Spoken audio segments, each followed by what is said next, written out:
नमस्कार, मैं हूं खुशबू पांडे। स्वागत है आपका हमारे खास कार्यक्रम जनता सरकार में, जिसमें हम बात करेंगे सत्ता के सिंहासन से लेकर जनता के सरोकार तक। साथ ही हम आपको बताएंगे प्रदेश सरकार की हर उस योजना के बारे में जिनका सीधा संबंध हरियाणा के जनता से है। योजनाएं प्रदेश के विकास को नई गति प्रदान करेंगी और हरियाणा की जनता का चहुमुखी विकास भी करेंगी, ताकि प्रदेश की जनता तरक्की की राह पर आगे बढ़े और हरियाणा प्रदेश निरंतर उन्नति की नई ऊंचाइयों को छूता हुआ प्रगतिशील रहे। तो अगले 30 मिनट तक बने रहिए हमारे साथ और देखते रहिए जनता सरकार।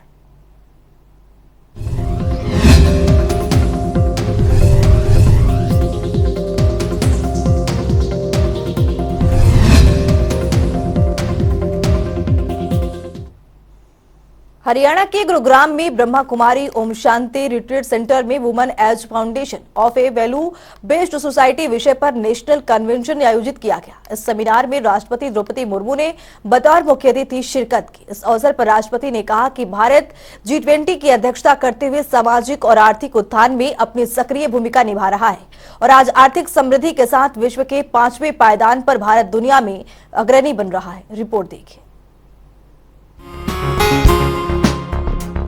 हरियाणा की मनोहर सरकार प्रदेश के विकास के लिए कई नेक पहल की शुरुआत की, जिससे हरियाणा की छवि दिन ब दिन बदलती जा रही है। इन सबकी बानगी तब देखने को मिली जब गुरुग्राम के बड़होडा कला में स्थित ब्रह्मा कुमारी ओम शांति रिट्रीट सेंटर में women as foundation of a value based society विषय पर सेमिनार आयोजित किया गया, जिसमें राष्ट्रपति ने नेशनल कन्वेंशन को संबोधित भी किया। वहीं महामहिम ने दीप जलाकर सेमिनार का शुभारंभ किया। ओम शांति रिट्रीट सेंटर में पहुंचने पर हरियाणा के राज्यपाल बंडारू दत्तात्रेय और मुख्यमंत्री मनोहर लाल ने राष्ट्रपति का जोरदार स्वागत किया। इस ओम शांति रिट्रीट सेंटर परिसर में राष्ट्रपति ने स्पिरिचुअल आर्ट गैलरी और 2D रंगोली का अवलोकन भी किया। इस अवसर पर राष्ट्रपति द्रौपदी मुर्मू ने कहा कि भारत G20 की अध्यक्षता करते हुए सामाजिक और आर्थिक उत्थान में अपनी सक्रिय भूमिका निभा रहा है। संस्कारों के समावेश के साथ भारत की पहचान दुनिया में कायम हो रही है। देश निरंतर बदल रहा है और आज आर्थिक समृद्धि के साथ विश्व के 5वें पायदान पर भारत दुनिया में अग्रणी बन रहा है। वहीं इस कार्यक्रम में केंद्रीय राज्य मंत्री राव इंद्रजीत सिंह, मुख्य सचिव संजीव कौशल, पुलिस महानिदेशक पीके अग्रवाल, राजयोगिनी बीके चक्रधारी, राजयोगी B K Brijmohan, B K Mohini, B K Shivani, B K Asha मौजूद रहे। जनता टीवी के लिए गुरुग्राम से आकाश खुराना की रिपोर्ट। हरियाणा की मनोहर सरकार के कुशल नेतृत्व में प्रदेश नई ऊंचाइयों को छू रहा है। मुख्यमंत्री मनोहर लाल के नीतियों के चलते हरियाणा देश के अग्रणी राज्यों में शुमार होता जा रहा है। इसी कड़ी में IIM रोहतक की ओर से गुरुग्राम में G20 को लेकर कार्यक्रम का आयोजन किया गया, जिसमें मुख्यमंत्री मनोहर लाल ने शिरकत की। इस अवसर पर मुख्यमंत्री मनोहर लाल ने कहा कि हरियाणा आर्थिक खेल महाशक्ति और विनायक केंद्र के रूप में उभरा है। इसके साथ ही मुख्यमंत्री ने कहा कि इतना ही नहीं, हरियाणा ने तेजी से प्रगति की है, जिसके बदौलत राज्य ने वैश्विक मानचित्र पर अपनी पहचान बनाई है। रिपोर्ट देखिए। हरियाणा के गुरुग्राम में गुरुवार को IIM रोहतक द्वारा G20 अध्यक्षता को लेकर एक कार्यक्रम आयोजित किया गया, जिसमें हरियाणा के मुख्यमंत्री मनोहर लाल ने शिरकत की। इस अवसर पर मुख्यमंत्री ने लोगों को संबोधित करते हुए कहा कि भारत की G20 अध्यक्षता का थीम वसुधैव कुटुंबकम है, जिसका अर्थ एक पृथ्वी, एक परिवार, एक भविष्य है, जिसे प्रधानमंत्री नरेंद्र मोदी द्वारा रेखांकित किया गया है। मुख्यमंत्री ने कहा कि भारत में चुनौतियों को अवसर में बदलने की क्षमता है। G20 की अध्यक्षता भारत को वैश्विक शक्ति के रूप में वैश्विक आर्थिक मुद्दों को हल करने में अपनी विश्वसनीयता स्थापित करने का एक सुनहरा अवसर प्रदान कर रही है। का ये जो सम्मेलन है, इसकी अध्यक्षता करने का अवसर मिला है। यह न केवल हर्ष का विषय है, बल्कि हमारे लिए एक सम्मान का विषय है, क्योंकि दुनिया आखिर पहचान करने में बहुत देर नहीं कर सकती। अतीत में भारतवर्ष विश्वगुरु रहा है, लेकिन कालांतर में कुछ समय के लिए हमने अपना गौरव खोया भी था, और वो गौरव खोया इसलिए था कि विचारों में जो हमारे सिद्धांत हैं, उनके अंदर कहीं ना कहीं दुनिया के साथ हमारा एक मतभेद था। दुनिया अभी तक जो जो फैलाववादी स्पेशलिस्ट जो अपने इन्वेडर्स बनकर के दुनिया के ऊपर राज करेंगे और ये कहेंगे कि ऐसा राज जिसमें कभी सूर्य अस्त नहीं होता, इस प्रकार का शासन भी दुनिया में लोगों ने देखा। लेकिन उन्होंने अपने तरीके अलग अलग अपनाए। हमारा वो तरीका नहीं रहा। हमारा तरीका है कि हम दुनिया का मार्गदर्शन तो कर सकते हैं, दुनिया में अपनी अच्छी बातों को बता सकते हैं, लेकिन इन्वेडर बनकर के कहीं दुनिया के किसी देश पर हम हमला करेंगे, युद्ध करेंगे, ऐसा संभव नहीं है।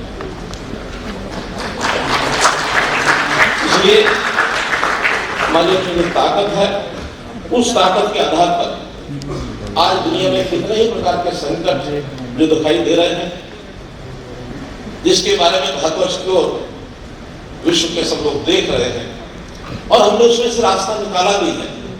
बहुत चीजों का रास्ता निकाल भी रहे हैं, चाहे वो खाद्यान्न की बात है, आर्थिक मंदी की बात है, आतंकवाद का दानव है, चाहे उसमें कोविड जैसी महामारी, ये विषय सामने आया है।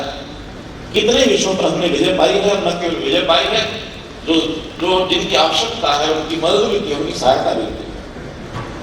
दुनिया इस बात से हैरान परेशान भी है कि जब कोविड शुरू हुआ तो ऐसा जो बड़े बड़े देश, आर्थिक तौर पर संपन्न देश, उन्होंने शंका जाहिर की कि अगर सबसे ज्यादा कोविड का प्रभाव अगर कहीं पड़ेगा तो भारतवर्ष में पड़ेगा।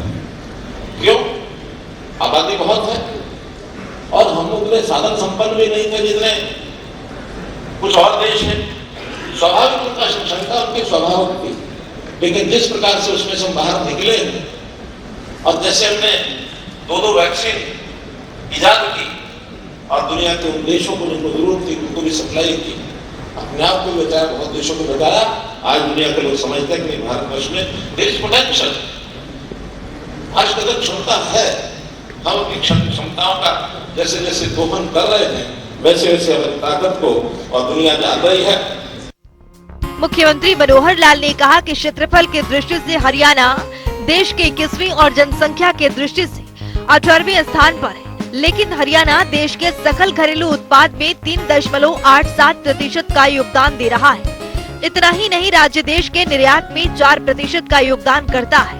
हरियाणा बासमती चावल, ऑटो और ऑटो घटकों, मानव निर्मित फाइबर, कालीन, इलेक्ट्रिक मशीन, साथ ही वस्तुओं का निर्यात करने वाला देश का 7वां सबसे बड़ा माल निर्यातक है। उन्होंने कहा कि हरियाणा आर्थिक विकास के मापदंडों पर अग्रणी राज्यों में शामिल है। Ease of doing business ranking में टॉप अचीवर्स कैटेगरी में राज्य का स्थान है, जबकि नीति आयोग के इनोवेशन इंडेक्स में हरियाणा देश के शीर्ष 3 राज्यों में शामिल है। हम लोग भारतवर्ष को ऐसा माने कि दुनिया के लिए ये सूर्य है, जैसे सूर्य प्रकाश दे देता है दुनिया को, भारतवर्ष निश्चित रूप में ऐसा कोई भी अंधकार का समय आएगा, ऐसा कोई संकट आएगा तो दुनिया के अंदर अपनी किरणें ये जरूर पहुंचाएगा। ये सूर्य है। और मुझे तो एक ऐसे संयोग लगता है कि जो सूर्य की जो देन है सौर ऊर्जा, तो जब विषय आया होगा कि सौर ऊर्जा दुनिया में इसका ऑफिस कहाँ बने, मुझे प्रसन्नता हुई कि इंटरनेशनल सोलर अलायंस का जो हेडक्वार्टर है वो भारतवर्ष में, हरियाणा में, इसी गुरुग्राम में। सौर ऊर्जा का जो आपका प्रभाव भारतवर्ष से चलेगा, दुनिया को रास्ता दिखाएंगे। हम पहले भी विश्वगुरु रहे हैं, आगे भी विश्वगुरु बनेंगे। किसी प्रकार का अंधेरा, कोई पेसिमिस्टिक व्यू ये कभी भी सामने नहीं लाना चाहिए। और उसके लिए भी अगर कभी मान लो ऐसा परेशानी का अवसर आए दिखे तो उस समय 2 पंक्तियां याद करनी चाहिए। माना कि अंधेरा घना है, माना कि अंधेरा घना है, पर दीप जलाना कहाँ मना है। वहीं मुख्यमंत्री ने कहा कि आधे से ज्यादा हरियाणा राष्ट्रीय राजधानी क्षेत्र में आता है, जिसे राज्य सरकार लॉजिस्टिक हब के रूप में विकसित कर रही है। इससे प्रदेश में निवेश की अपार संभावनाएं बढ़ेंगी। प्रधानमंत्री नरेंद्र मोदी के भारत को $5 ट्रिलियन की अर्थव्यवस्था बनाने की विजन में हरियाणा सरकार अपना महत्वपूर्ण योगदान देने के लिए समर्पित प्रयास कर रही है। वहीं इस मौके पर मुख्यमंत्री मनोहर लाल ने बताया कि राज्य प्राकृतिक संसाधनों से संपन्न है और यहाँ वो सब कुछ है जिसके उद्योग को बढ़ाने और फूलने फलने के लिए आवश्यकता होती है। प्रदेश में गुणवत्तापूर्ण बुनियादी ढांचे के निर्माण, ईज ऑफ डूइंग बिजनेस सुनिश्चित करने और उद्योग के अनुकूल वातावरण बनाने पर जोर दिया जा रहा है। जनता टीवी के लिए गुरुग्राम से आकाश खुराना की रिपोर्ट। हरियाणा के मुख्यमंत्री मनोहर लाल गुरुवार को सूरजकुंड स्थित राजहंस पहुंचे, जहां उन्होंने विदेश मंत्री एस जयशंकर के साथ शंघाई कॉरपोरेशन देशों के कार्यक्रम में शिरकत की, जिसके बाद मुख्यमंत्री मनोहर लाल मीडिया से रूबरू हुए और कई अहम जानकारियां दी। मुख्यमंत्री ने कहा कि हर बार पार्टनर कंट्री एक होता था, लेकिन इस बार शंघाई कॉरपोरेशन के लगभग 28 देश शामिल है। रिपोर्ट देखिए। हरियाणा के मुख्यमंत्री मनोहर लाल गुरुवार को सूरजकुंड स्थित राजहंस पहुंचे। इस दौरान मुख्यमंत्री मनोहर लाल ने सूरजकुंड में विदेश मंत्री एस जयशंकर के साथ शंघाई कॉरपोरेशन देशों के कार्यक्रम में शिरकत की। इस अवसर पर मुख्यमंत्री मनोहर लाल ने कहा कि हर बार पार्टनर कंट्री एक होता था, लेकिन इस बार शंघाई कॉरपोरेशन के लगभग 28 देश हैं। देखिए मित्रों, ये जो सूरजकुंड 36वां सूरजकुंड आर्ट्स एंड क्राफ्ट्स मेला ये जो इस बार लगा है, इसके कई मायने में बहुत ही महत्व की बातें जो सामने आई हैं, उसमें से एक ये है कि हर बार जो हर बार जो पार्टनर कंट्री होता था, एक देश होता था। इस बार हमने जो शंघाई कोऑपरेशन ऑर्गेनाइजेशन के लगभग 28 देश हैं, 20 मेंबर्स हैं, बाकी उनके साथ अलग मेंबर्स भी जुड़े हुए हैं, जो सहयोगी सदस्य हैं, उन सबको इनवाइट किया और अधिकांश उसमें आए हैं और उन्होंने अपने मेले में जितनी भी पार्टिसिपेशन की है उस मेले के और चार चांद लगे हैं।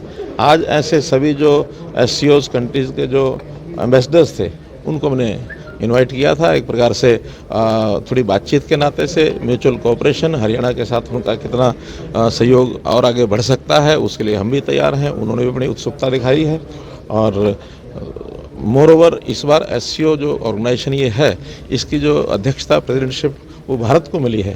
पिछली बार कजाकिस्तान को थी, इस बार भारत को मिली है। उस नाते से भी हमने इनको इनवाइट किया था इस मेले में और आज डिनर पर तो बहुत अच्छा एक वार्तालाप घंटे भर का रहा है और जिसमें मुझे लगता है कि आगे आने वाले समय में SCO के जो देश हैं इनके साथ हमारा और ज़रा कोऑपरेशन कोऑर्डिनेशन बढ़ेगा। इसके साथ ही मुख्यमंत्री मनोहर लाल ने कहा कि हम वसुधैव कुटुंबकम के सिद्धांत को मानते हैं, पूरी दुनिया हमारा परिवार है। SCO के अधिकारियों के साथ प्रारंभिक बातचीत से वातावरण बना है। उम्मीद है इससे निवेश के रास्ते भी खुलेंगे।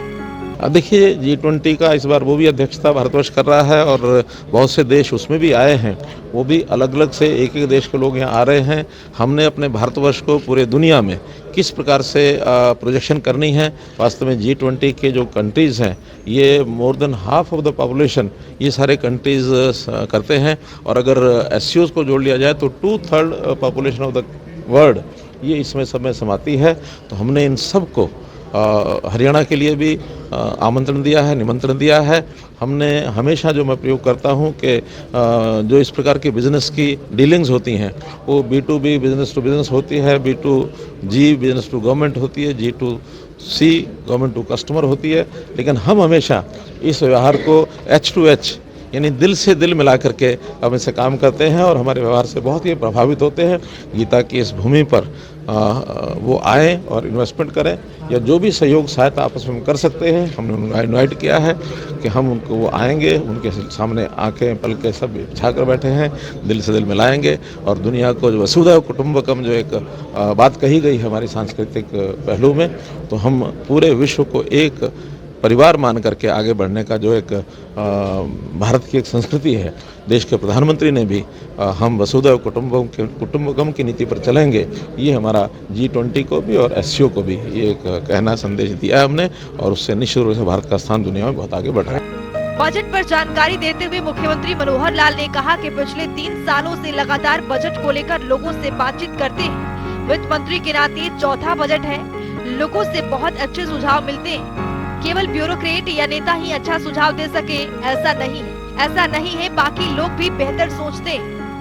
वो लोगों को मिलने वाला है। देखिए ये हमने पहली बार किया ऐसा नहीं है, पिछले बार भी शुरू किया था, उससे पहले 3 साल हो गए हैं। वैसे तो ये मेरा चौथा बजट है वित्त मंत्री के नाते जो पेश करूंगा मैं, लेकिन 3 बार हमने लगातार किया, इस बार भी कर रहे हैं। बहुत अच्छे सुझाव मिलते हैं।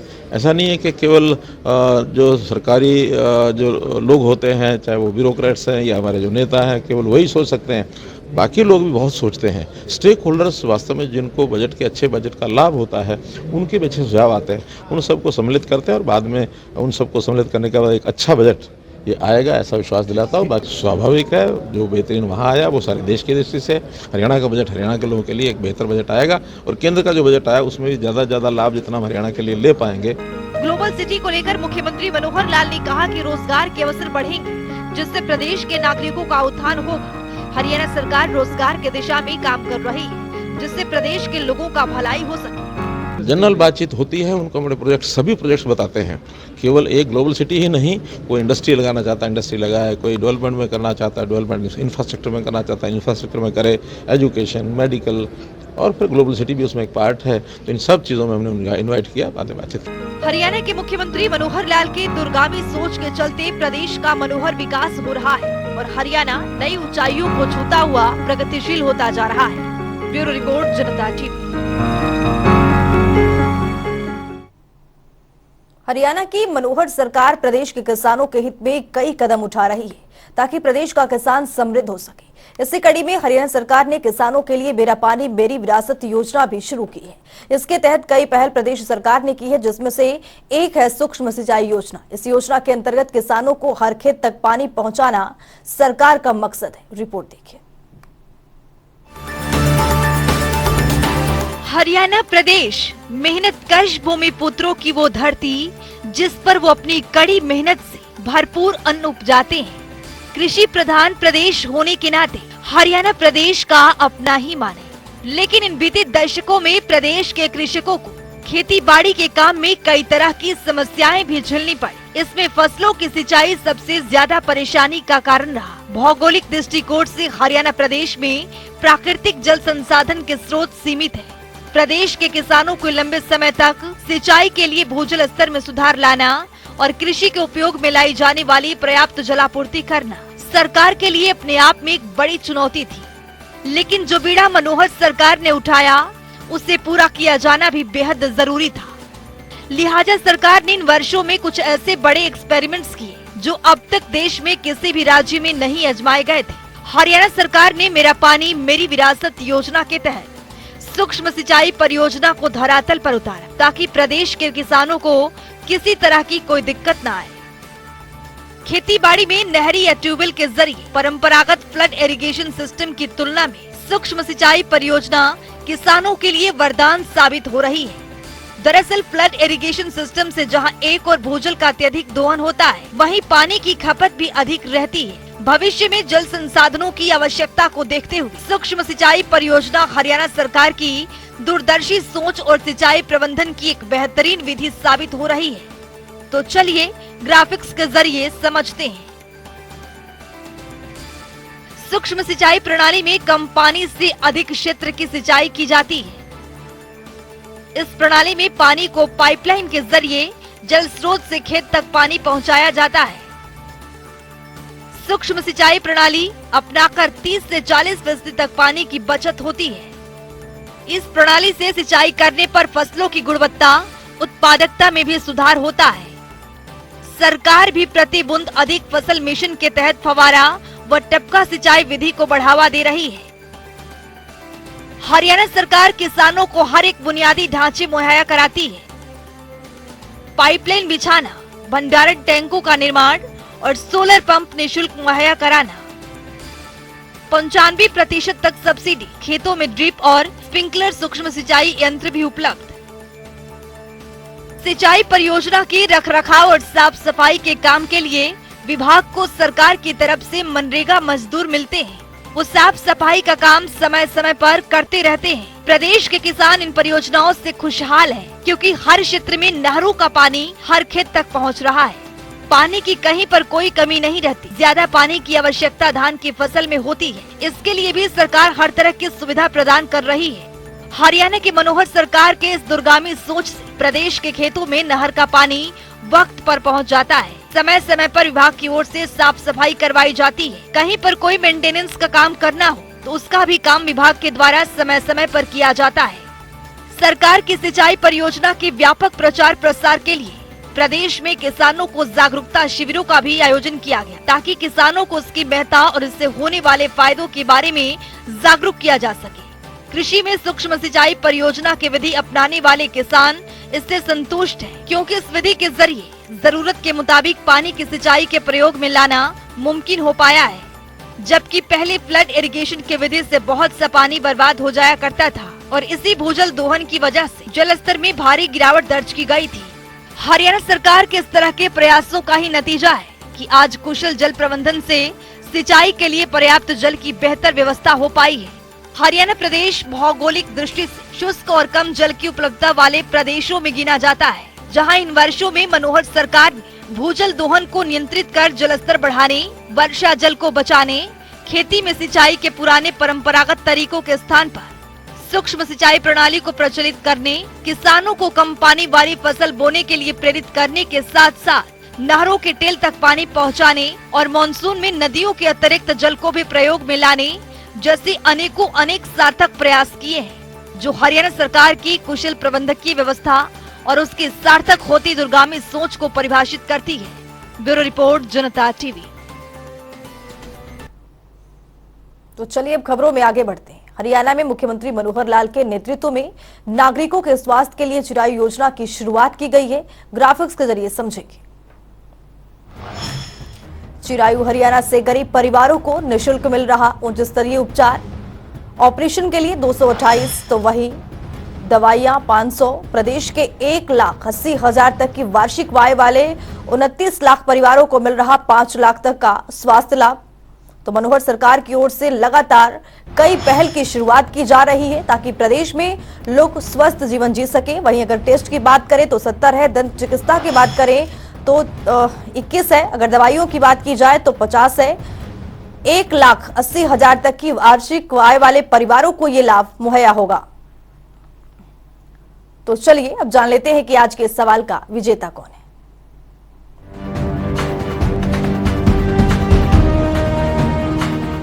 तो बात अब आज के विजेता की। जैसा कि आप जानते हैं, हर रोज एक नया सवाल पूछते हैं और सही जवाब देने वाले के नाम और तस्वीर अपने टेलीविजन स्क्रीन पर दिखाते हैं, साथ ही उसको उपहार भी देते हैं। तो चलिए अब जान लेते हैं कि कल का हमारा सवाल क्या था और कौन है इसका विजेता। कल का हमारा सवाल था, हरियाणा उज्ज्वला डिस्कॉम आश्वासन योजना की शुरुआत कब की गई थी? इसका सही जवाब है ए, 5 नवंबर 2015। ढेरों जवाब आए, लेकिन आज के हमारे विजेता हैं सिरसा से विनय पुनिया। विनय, आपको बहुत बहुत बधाई। तो फिर पूछेंगे आज का सवाल, देखते रहिए जनता टीवी।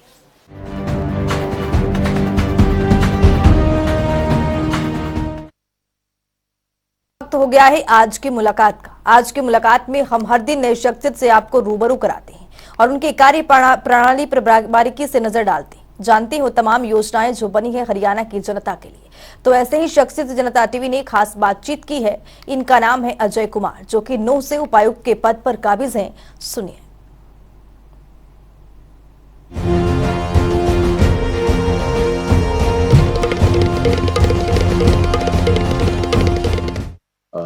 खसरा एक खतरनाक बीमारी है और पिछले 6 महीने के अंदर 52 हमारे ऐसे विलेजेस थे जिसमें से काफ़ी केसेस आए थे, बाकी विलेजेस में आए थे। और इसके लिए, इसको डील करने के लिए स्वास्थ्य विभाग लगातार काम कर रहा है। डिस्ट्रिक्ट एडमिनिस्ट्रेशन ने भी इसमें स्ट्रैटेजी बनाई थी एंड एक मिनी कैंपेन जो थी वो नवंबर में लॉन्च की थी। लेकिन क्योंकि इस खतरनाक बीमारी पे पूरी तरह काबू पाने के लिए ज़रूरी है कि जितने भी हमारे टारगेट ग्रुप है वो सभी को दोबारा वैक्सीनेट किया जाए। एंड इसमें बेसिकली हम कवर करते हैं 9 महीने की एज से लेके 15 वर्ष तक के बच्चों को।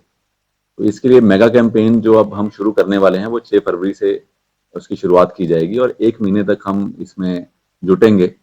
सभी को इसमें जोड़ा है, हेल्थ विभाग हो गया, डिस्ट्रिक्ट एडमिनिस्ट्रेशन हो गया, इसके अतिरिक्त हमारा WCD महिला बाल विकास और पंचायती राज को भी इसमें जोड़ा है। एंड इसमें टोटल जो हमने टारगेट रखा है, जो हमारे 9 मंथ से 15 ईयर्स तक इसमें बच्चे आते हैं, वो 4 लाख के लगभग आते हैं। तो पहले कैंपेन जो है वो स्कूलों में चलाई जाएगी, उसके बाद हम कम्युनिटी में, गांव में सभी से यही अपील है, बच्चों से, पेरेंट्स से, कि इस कैंपेन में पूरी तरह से पार्टिसिपेट करें, वैक्सीन जरूर लगवाएं एंड किसी तरह का इसमें कोई डरने की आवश्यकता नहीं है। हम सबको मिलके इस वैक्सीनेशन की जो कैंपेन है उसको सक्सेसफुल बनाना है, सफल बनाना है, ताकि इस बीमारी को हम पूरी तरह से नूंह जिले से खत्म कर सकें।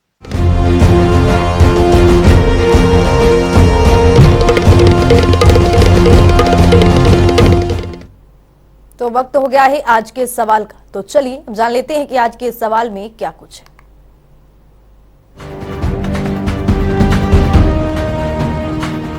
हर रोज की तरह हाजिर हूं आज का सवाल लेकर। जैसा कि आप जानते हैं, हर रोज एक नया सवाल पूछते हैं और सही जवाब देने वाले के नाम और तस्वीर अपने टेलीविजन स्क्रीन पर दिखाते हैं, साथ ही उसको उपहार भी देते हैं। तो चलिए नजर डालते हैं आज के सवाल पर। हरियाणा में हर खेत स्वस्थ खेत मोबाइल ऐप लॉन्च कब किया गया था? ए 29 अक्टूबर 2021, बी 12 अगस्त 2019, सी 16 जून 2022, डी 17 जुलाई 2018। तो दीजिए सही जवाब और बनिए विजेता।